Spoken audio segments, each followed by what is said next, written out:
আমরা অসৎ হবে। সৎ ব্যক্তির চিন্তা করলে সৎ আসবে। সেই জন্যই তো বলা হয় যে কারো দোষ দেখো না। এই যে মায়ের শেষ বাণী, মা বলছেন যে কারো দোষ দেখবে না, দোষ দেখবে নিজে। কেউ তোমার পর নয় মা, সকলেই তোমার আপনার। মায়ের এই হচ্ছে শেষ বাণী। দোষ দেখলে কি হয়, নিজের ভেতরটাও দোষে পূর্ণ হয়ে যায়। কারো দোষ দেখতে সকলেই আপনার। সন্তানের মধ্যে সন্তান অনেক ভুল করে, তার গর্ভধারিণী মাকে তার দোষ দেখে, তার দোষ কারণ তাকে ভালোবাসে। হ্যাঁ, সেই জন্য তার দোষ দেখতে পায় না। হ্যাঁ, তার দোষ দেখতে একদম পায় না বললে ভুল হবে, কিন্তু বিরূপ মনোভাব নিয়ে সেই দোষটা দেখে, তার সংশোধনের জন্য তার দোষটা দেখে, তাকে কি করে সংশোধন করা যায়।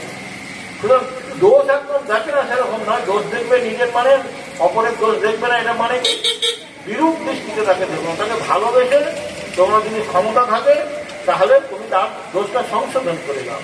মাও তো অপরেরকে সংশোধন কি করেনি, সংশোধন করেছে। তার তো দোষ আছে বলে সেগুলো সংশোধন করেছে। দোষ দেখবে না মানে দোষ তাকে বিরূপ দৃষ্টিতে দেখবে না। হ্যাঁ, সে তোমার নিজের, আপনার, অর্থাৎ জগৎ আপনার। জগতে কেউ পর নয়, এটা আমাদের শাস্ত্রও কিন্তু বলছে। অর্থাৎ শাস্ত্র বলতে মানে কি, মুনি ঋষিদের অনুভূতি সেটাই বলছে। কর্মকর্ষিত ব্রহ্ম, সকলের মধ্যে সেই এক সত্তা ব্রহ্ম রয়েছে। সেইটাই জন্যে সকলকে ভালোবাসা, ভালোবাসার মূর্ত প্রতীক এই বিশেষ করে মা এবং ঠাকুর। এরা হচ্ছে কি, জীবকে কখনো পৃথক ভাবে দেখেনি, অর্থাৎ মানুষকে অন্যান্য জীব জন্তুকে কখনো পৃথক ভাবে দেখেনি, এক সত্তা। ঠাকুরের দৃষ্টি যে ঘাটের ওপর দিয়ে একদিন চলে যাচ্ছে, ঠাকুরের বুকে ব্যথা লাগছে, ঠাকুরের বুকে লাগছে। আমরা দেখি দক্ষিণেশ্বরের ঘটনা, দক্ষিণেশ্বরে হঠাৎ ঠাকুর গঙ্গার ধারে বসে আছেন, চিৎকার করে উঠলেন যেন কে তাকে প্রচন্ডভাবে মেরেছে, মারবে যেরকম চিৎকার করে সেরকম চিৎকার করে উঠলেন। হৃদয়রাম তার ভাগ্নে দূরে ছিল, তিনি ছুটে এসছেন, ভেবে মামাকে কেউ মেরেছে। সঙ্গে সঙ্গে এসে দেখে ঠাকুরের পিঠে সত্যি সত্যি 5 আঙুলের দাগ পড়ে গেল। তখন তিনি বুঝলেন কেউ তাকে মেরেছে।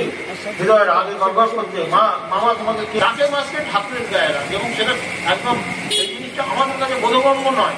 আমাদের কাছে একটু হয়তো বোধগম্য হয়, অপরকে মারলে আমরা মনে কষ্ট পাই, এরকম হয়তো হতে পারে। কিন্তু ওর পিঠের মধ্যে দাগ পড়ে যায়, এও কি সম্ভব? গভীরভাবে ভালোবাসলে এটা হয়, যেটা আমরা বাস্তবে দেখি না বলে বিশ্বাস করতে পারি না। তাহলে আমার বক্তব্য যেটা, ঠাকুর সকলকে কিভাবে গভীরভাবে ভালোবাসে। স্বামীজি আর জীবনের আর একটা ঘটনা এই প্রসঙ্গে আসছে। স্বামীজি প্রায় জানেন এই ঘটনাগুলো, তবু এখানে প্রাসঙ্গিক বলে বলছে। একদিন তার পাশের ঘরে থাকতেন স্বামীজির আর এক গুরু ভাই, স্বামী বিজ্ঞানানন্দ মহারাজ। তিনি দেখতেন স্বামীজি হচ্ছে কি পায়চারি করছেন, উদ্বিগ্ন হয়ে পায়চারি করছেন বারান্দায়। তখন তিনি গিয়ে বললেন, স্বামীজি আপনার কি ঘুম হচ্ছে না? হ্যাঁ, বলে দেখ পেছন, তাকে আদর করে পেছন করে থাকতেন। মানে স্বামী বিজ্ঞানানন্দ মহারাজকে তার নাম ছিল আসলে হরিপ্রসন্ন, ডাক নাম। হরিপ্রসন্ন থেকে প্রসন্ন, প্রসন্ন থেকে পেছন। স্বামীজি তাকে আদর করে পেছন করে ডাকতেন। বলে দেখ পেছন, জগতে কোথাও একটা বহু মানুষ কষ্ট পাচ্ছে, সেই কষ্ট আমার হৃদয়ে এসে লাগছে, সেই জন্য আমি বিশ্রাম করতে পারছি না। তো বলি আবার কি, কোথায় কি হচ্ছে এখান থেকে বুঝবেন কি?